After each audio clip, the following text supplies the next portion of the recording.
हाँ तो बच्चों, आज हम फिर से आ गए हैं आपको कक्षा 12 का मैथ पढ़ाने के लिए। आज हम पढ़ने वाले हैं अध्याय 3 और इसका आज हम परिचय पढ़ने वाले हैं। अब कल से हम क्या करेंगे, इसके प्रश्नावली की ओर बढ़ेंगे। तो आज हम जान लेते हैं। तो चैप्टर का नाम है आपके अवयव। तो अवयव के बारे में जानते हैं और उसके प्रकारों के बारे में आज हम जानते हैं। फिर कल से हम अपने प्रश्नावली की ओर बढ़ेंगे, ठीक है। देखिए, सबसे पहले चैप्टर का नाम जो है अवयव। तो अवयव किसे कहते हैं, क्या होता है, आपको जानना चाहिए, ठीक है। तो देखिए, अवयव क्या होता है। अवयव फलनों या संख्याओं का एक आयताकार क्रम विन्यास है। कोई फलन हो गया या फिर कोई भी संख्या होगा, इसका अगर हम क्या करें, एक आयताकार रूप में क्या करें, इसका अगर हम क्रम विन्यास में लिखें तो इसे हम क्या कहते हैं, तो इसे हम अवयव कहते हैं, ठीक है। देखिए, जैसे मान लीजिए अगर हम कहें कि रवि, राहुल और मनीष तीन बच्चे हैं, ठीक है।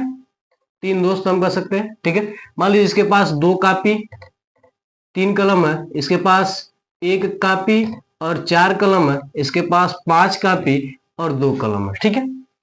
तो इसी को हम क्या करेंगे, एक मेथड के रूप में लिखेंगे तो क्या कहलाएगा। देखिए, जैसे मान लीजिए क्या लिखेंगे हम, 2 कापी 3 कलम, 1 कापी 4 कलम, 5 कापी 2 कलम। इसी को हम क्या करेंगे, कुछ इस प्रकार से लिख देंगे तो ये क्या कहलाएगा, अवयव कहलाएगा। इसी इंफॉर्मेशन को हम क्या करेंगे, इस प्रकार से लिखेंगे तो ये क्या कहलाएगा, अवयव कहलाएगा, ठीक है। अवयव में यहाँ आपकी क्या हो जाएगी, पहली पंक्ति हो जाएगी, ठीक है। अब पंक्ति को हम इंग्लिश में रो कहते हैं। रो मतलब क्या होता है, ठीक है। रो मतलब क्या होता है, पंक्ति। तो इसको हम आर्यन पहली पंक्ति, दूसरी पंक्ति और तीसरी पंक्ति, यानी पहला रो, दूसरा रो और तीसरा रो, ठीक है। और ये जो होता है आपका कॉलम होता है, यानी स्तंभ होता है, ठीक है। तो इसको कहते हैं हम C1, इसको कहते हैं हम C2, ठीक है। इसको आप चाहे तो एक और तरीके से लिख सकते हैं, कैसे, 2 का मान देंगे 1 5, ये क्या है, एक कापियां है, ये क्या हो जाएंगे, कलम हो जाएंगे। 3 4 2, आप चाहे तो इस इंफॉर्मेशन को इस प्रकार से भी क्या कर सकते हैं, लिख सकते हैं, ठीक है। तो ये इधर से क्या हो जाएगी, आपकी पहली पंक्ति हो जाएगी यानी R1, ये दूसरी पंक्ति यानी R2, ये पहला कॉलम यानी पहला स्तंभ C1 C2 और ये क्या हो जाएगा आपका C3 हो जाएगा। तो इस प्रकार से हम क्या करते हैं, इसे लिखते हैं अवयव। तो इसे हम क्या करते हैं, अवयव कहते हैं। यानी संख्याओं या फिर फलनों का क्या करते हैं, हम इस प्रकार से आयताकार रूप में लिखते हैं तो इसे हम क्या करते हैं, अवयव कहते हैं। तो आप इसका स्क्रीनशॉट ले लीजिए, फिर हम इसे मिटाते हैं, फिर आगे देखते हैं, ठीक है।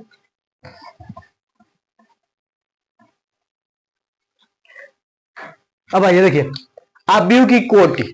अवयव की कोटि क्या होता है, अगर हम क्या करें, किसी पंक्ति में अगर पंक्तियों की संख्या क्या है, m है, और स्तंभों की संख्या n है, जो हम दोनों का गुणा करेंगे, क्रॉस करेंगे तो क्या कहलाएगा, अवयव की कोटि कहलाएगा। जैसे मान लीजिए अगर हमारे पास कोई अवयव है 2 3 2 4 1 5, ठीक है। ये क्या है, ये एक अवयव है। तो आप गिनेंगे पहले, सबसे पहले किसमें पंक्तियों की संख्या कितनी है, तो पंक्तियों कितनी हो जाएंगी, 1 2 3, यानी 3 पंक्ति। तो इसी को हम क्या करते हैं, 3 इंटू क्या लिखते हैं, और स्तंभ कितने हैं, 2, तो इसी को हम इस प्रकार से लिखते हैं। और अवयव जो होता है उसको कहते हैं ए, चलिए रहने दीजिए, वो बाकी बात है, ठीक है। तो क्या हो जाएगी, इसकी क्या हो जाएगी, कोटि हो जाएगी, यानी 2 गुणे 3 गुणे 2 क्या हो जाएगी, इस किसी भी अवयव की क्या हो जाएगी, इस अवयव की क्या हो जाएगी, कोटि हो जाएगी, ठीक है। यानी पंक्तियों की संख्या और स्तंभों की संख्या को हम क्या करते हैं, कोटि करते हैं, जब उसका गुणा करेंगे तो, ठीक है। अवयव की कोटि कहलाएगी, 3 गुणे 2 क्या कहलाएगा, अवयव की कोटि कहलाएगा इस अवयव का। अब आते हैं अवयव के प्रकार। तो अवयव के प्रकार में सबसे पहले आता है आपका स्तंभ अवयव।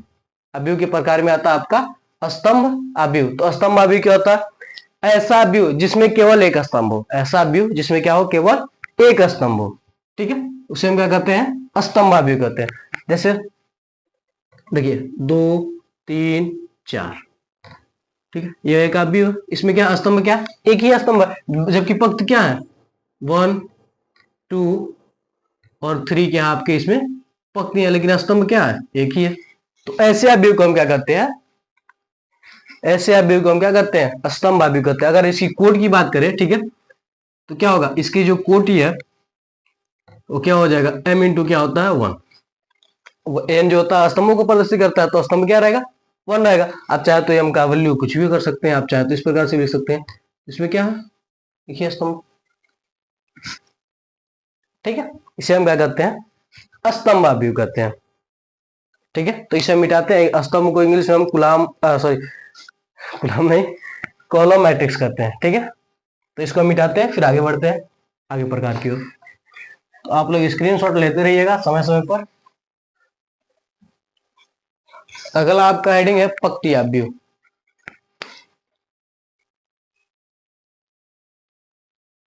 पंक्ति अवयव, इसको इंग्लिश में कहते हैं रो मैट्रिक्स।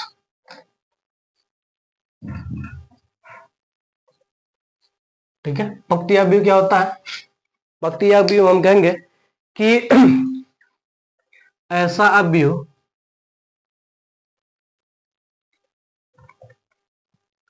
जिसमें केवल एक पंक्ति हो, एक पंक्ति हो, पंक्ति अवयव कहलाता है। जिसमें क्या हो, केवल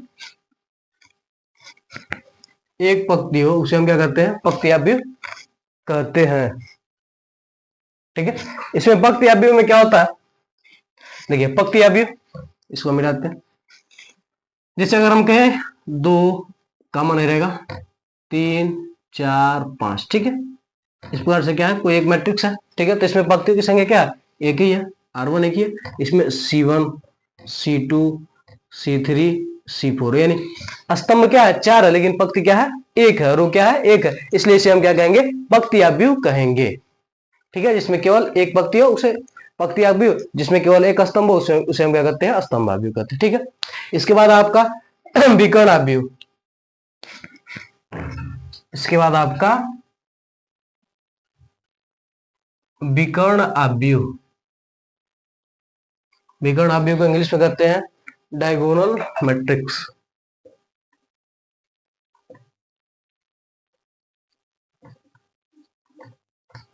ठीक है, विकर्ण अवयव को इंग्लिश में कहते हैं डायगोनल मैट्रिक्स। इससे पहले आप एक और चीज समझ लीजिए, वर्ग अवयव। ठीक है, आपको पता चलेगा क्यों जरूरी है। वर्ग अवयव को इंग्लिश में कहते हैं स्क्वायर मैट्रिक्स।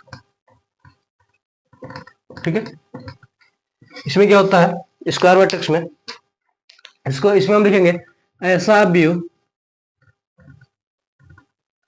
ऐसा अवयव जिसमें पंक्तियों और स्तंभों की संख्या समान हो। जिसमें पंक्तियों और स्तंभों की संख्या क्या हो, समान हो, वर्ग अवयव कहलाता है।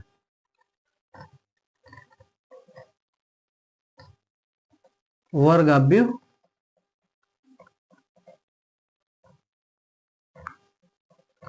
क्या कहलाता है, वर्ग अवयव कहलाता है। इसमें क्या हो, ऐसा अवयव जिसमें पंक्तियों और स्तंभों की संख्या क्या हो, समान हो। जैसे अगर मान लीजिए इसमें क्या है 2 1 2 2 1 3 4। ठीक है, ऐसे देखिए पंक्ति कितने हैं, पहला पंक्ति दूसरा पंक्ति, स्तंभ कितने, पहला स्तंभ दूसरा स्तंभ, यानी 2 स्तंभ है, 2 स्तंभ और क्या है, 2 पंक्ति है, 2 पंक्ति है और 2 स्तंभ है। तो इसको हम लिखेंगे, अगर इसकी कोट लिखा है तो क्या लिखेंगे, 2 गुणे 2, यानी क्या पंक्तियों की संख्या और स्तंभों की संख्या समान हो। या फिर यह क्या होता है, m इंटू एम होता है, या फिर n इंटू एम भी इसे हम लिखते हैं, क्योंकि पंक्ति और स्तंभ की संख्या क्या है, समान है। तो जिसमें पंक्तियों और स्तंभों की संख्या समान हो उसे हम क्या कहते हैं, पंक्ति अवयव कहते हैं। चाहे आप इस प्रकार से हो चाहे इस प्रकार से हो। ठीक है, ये भी क्या होगा, एक अवयव होगा। ठीक है, या फिर आपका 1 2 3 2 3 5 6 7 8 इस प्रकार से भी क्या हो। तो इसमें देखिए एक स्तंभ दूसरा स्तंभ तीसरा स्तंभ, 3 स्तंभ, एक पंक्ति 2 पंक्ति तीसरा, यानी इसमें क्या है 3 गुणे 3 का है, इसमें 1 गुणे 1 का है। ठीक है, तो क्या आपका पंक्ति स्तंभ स्क्वायर मैट्रिक्स कहलाता है, यानी वर्ग अवयव कहलाता है। ठीक है, अब इसमें हम लिखेंगे विकर्ण अवयव क्या होता है, इसमें हम लिखेंगे ऐसा वर्ग अवयव ऐसा वर्ग अवयव जिसमें विकर्ण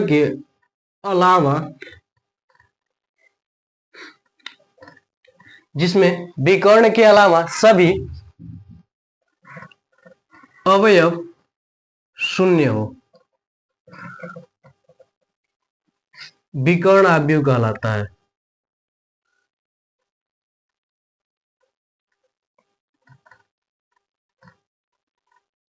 क्या कहलाता है? विकर्ण अवयव। ठीक है,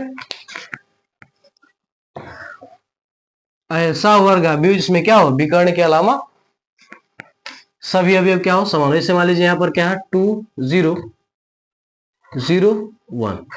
ठीक है, यह क्या कहलाएगा, यह एक विकर्ण अवयव कहलाएगा, क्योंकि इसका विकर्ण क्या है आपका, देखिए इसका विकर्ण क्या है आपका, 0 नहीं है, बाकी सभी अवयव क्या है, 0 है।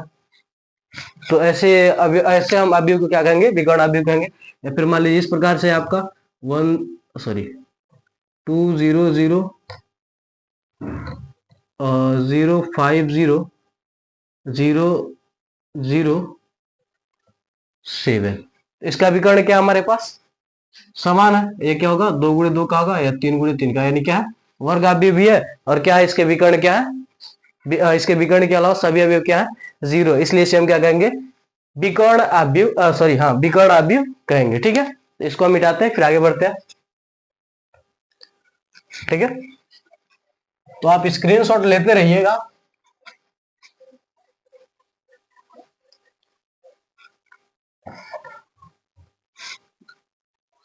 अब आते हैं अगले हेडिंग पर। अगला हेडिंग है हमारा अदिश अवयव। क्या हमारा, अदिश अवयव।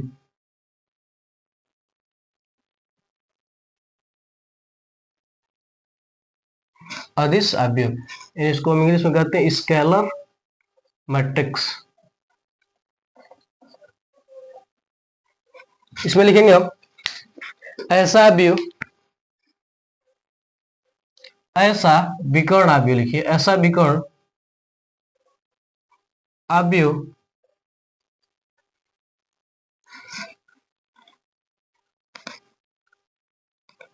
जिसके, ऐसा विकर्ण अवयव जिसके विकर्ण के सभी अवयव समान हो, अदिश अवयव कहलाता है।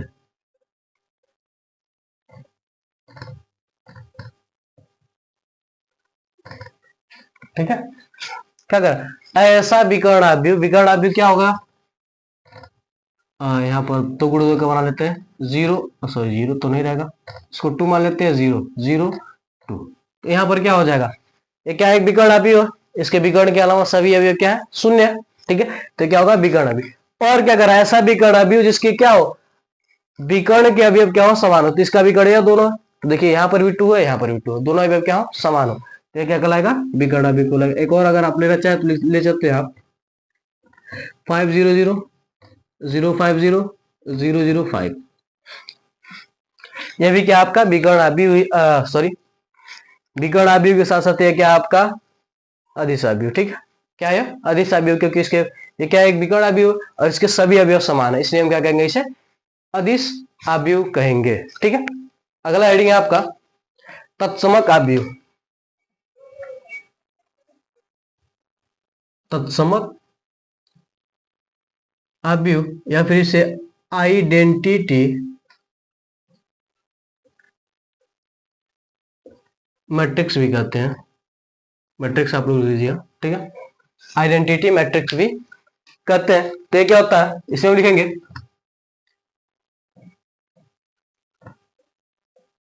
ऐसा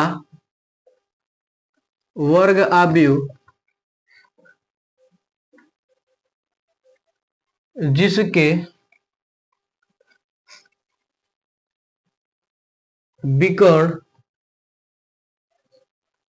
एक हो तथा शेष तथा शेष सभी जिसके विकर्ण, इसमें लिख लीजिए, जिसके विकर्ण के अवयव एक हो तथा अन्य सभी अवयव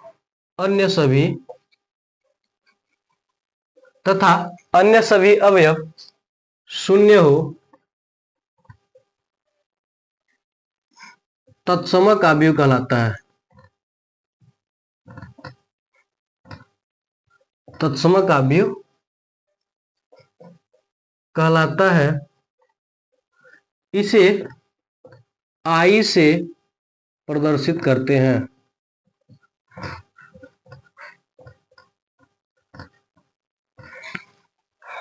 इसे क्या करते हैं, आई से प्रदर्शित करते हैं। इसमें क्या करा, ऐसा वर्ग आव्यूह, तो वर्ग आव्यूह हमने क्या किया, बना दिया, ठीक है, जिसमें विकर्ण, जिसके विकर्ण के अवयव एक हो, यानी विकर्ण क्या हो जाएगा, वन हो जाएगा, ये क्या हो जाएगा, विकर्ण के अवयव क्या हो, एक हो, और अन्य सभी अवयव क्या हो जाए, शून्य हो।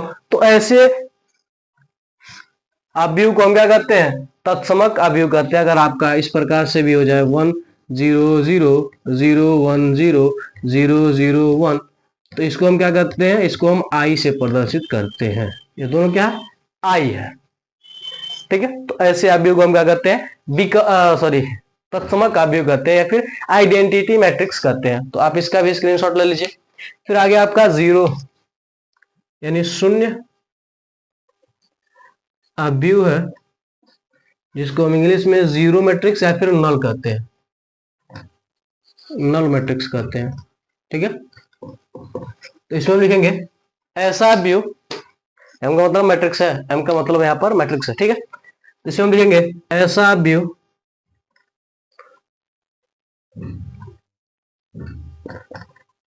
जिसके सभी अवयव शून्य हो, जिसके सभी अवयव शून्य हो, शून्य आव्यूह कहलाता है। जिसके सभी अवयव शून्य हो, शून्य आव्यूह कहलाता है, ठीक है। जैसे यहाँ पर एक आव्यूह बना लेते हैं 0 0 0 0, ऐसे जितने भी अवयव रहेंगे वो क्या रहेंगे, शून्य रहेंगे, तो सब कहेंगे शून्य अवयव कहेंगे, ठीक है। तो अगर ये वीडियो स्क्रीनशॉट, सबसे पहले आप ले लीजिए, एक बार स्क्रीनशॉट लेने का मौका हमने नहीं दिया आपको। तो अगर ये वीडियो आपको अच्छा लगा हो तो आप हमारे वीडियो को लाइक करके अपने दोस्तों में शेयर कर दीजिए, और आप कमेंट में जरूर बताइए कि आपको ये वीडियो अच्छी तरीके से समझ में आया कि नहीं समझ में आया, आप सभी आव्यूह को समझ पाए हैं कि नहीं समझ पाए हैं। तो अगर ये वीडियो आपको अच्छा लगा हो तो आप हमारे वीडियो को लाइक करके अपने दोस्तों में शेयर कर दीजिए, और हमारे चैनल को सब्सक्राइब करके बेल आइकन को जरूर दबा दीजिए, ताकि हमारा कोई भी वीडियो आप तक तुरंत ही पहुंचे। तो मिलता है अगली वीडियो में। जय हिंद, जय भारत।